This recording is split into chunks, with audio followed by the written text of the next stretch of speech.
జై గోవింద. భగవద్బంధులందరికీ నమస్కారములు. ఈ వీడియో నా స్వయం అనుభవం, నాకు ప్రత్యక్షంగా జరిగింది మీతో పంచుకుంటున్నాను.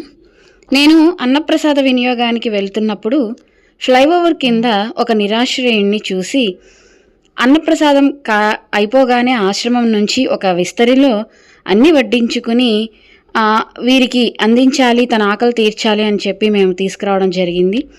తనకు నా చేతులతో ఆ ఇస్తరి ఇస్తున్నప్పుడు తను నా వైపుకి తన కళ్ళతో చూసినప్పుడు ఒక స్పార్కిల్ అండి, అది ఏమో తెలియని ఒక వింత కాంతి, ఆ ముఖంలో ఒక కళ, ఒక చిరునవ్వు, అంతలోనే ఒక కోపం, అంతలోనే ఒక బాధ, ఎన్నో ఎక్స్ప్రెషన్స్ నాకు కనిపించాయి. దాని అర్థమేంటో తెలియదు.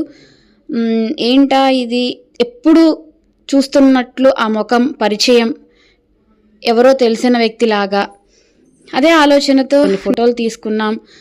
ఇంటికి వచ్చి ఎండ బాగా ఉంది, అలసిపోయి నిదురించి అదే ఆలోచనతో ఉన్నానేమో. ఒక గంట ఆగిన తర్వాత లేచిన తర్వాత ఫోన్ చూస్తూ ఏదో ఆలోచన, తపన, భయం.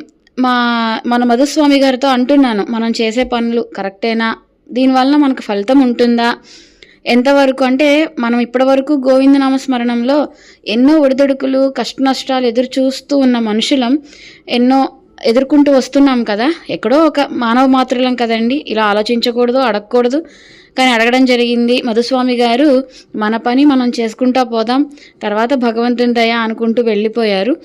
నేను ఫోన్ ఓపెన్ చేయంగానే నాకు ఈ వీడియో ఓపెన్ అయ్యిందండి. ఒక్కసారి చూసి గమనించండి. ఏ భక్తులైతే సమస్త ప్రాణుల పట్ల ద్వేషభావన లేకుండా మైత్రితో, స్నేహపూరితముగా మరియు కారుణ్యముతో ఉంటారో వారు నాకు చాలా ప్రియమైన వారు. వారు ధనముపై ఆసక్తి రహితముగా ఉంటారు. అలా నుంచున్న ఫోటోతో ఆ వీడియో అలా క్రియేట్ చేసి వచ్చింది. ఇది ఎటువంటి కల్పన కాదు, అబద్ధం కాదు. నిజంగా నేను ఆశ్చర్యంతో చేతులు వణుకుతూ ఈ వీడియోని ఎలా అయినా డౌన్లోడ్ చేయాలని శతవిధాల ప్రయత్నం చేసి మొత్తానికి షేర్ ఆప్షన్ వస్తే మా చెల్లికి సెండ్ చేయడం జరిగింది. ఎందుకంటే తను కూడా అప్పుడు వారికి వడ్డిస్తూ కనిపించారు మీకు ఫోటోలో. తనకి షేర్ చేసిన తర్వాత ఇంకా ఈ ఫోన్లో ఎక్కడ ఈ వీడియో కనిపించలేదు, తన వాట్సాప్లో మాత్రమే మిగిలి దొరికింది. అంటే స్వామి అన్నదానం, అన్నప్రసాదం, ఆకలితో ఉన్నవారికి అన్నం పెట్టడం అనేది ఎంత మహిమాన్వితమైనది అనేది ఈ వీడియో ద్వారా మనకు, ఆ మాటల ద్వారా మనకు తెలియపరిచారా. అంటే గూగుల్ విన్నాను నేను, కొన్ని సిమిలర్ ఫొటోస్ తీసుకొని ఒక మ్యూజిక్తో మనకి ఒక వీడియో క్రియేట్ చేయడం, ఇవ్వడం. కానీ ఇలా కూడా ఉంటుందా? నేను ఎంతోమందిని అడిగాను. ఇది యాదృచ్ఛికంగా నాకు స్వామి ఇచ్చిన దయేమో.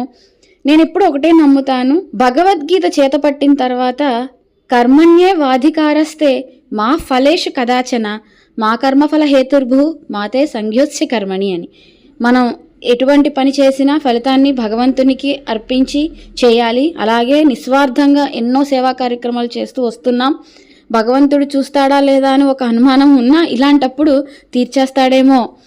ప్రతి మనిషిలో, ప్రతి ఆకలితో ఉన్న వారిలో మనం భగవంతుడిని చూసి ప్రసాదం నివేదన చేస్తే అది స్వామి స్వీకరిస్తాడు అనడానికి ఇదే ప్రత్యక్ష నిదర్శనమేమో.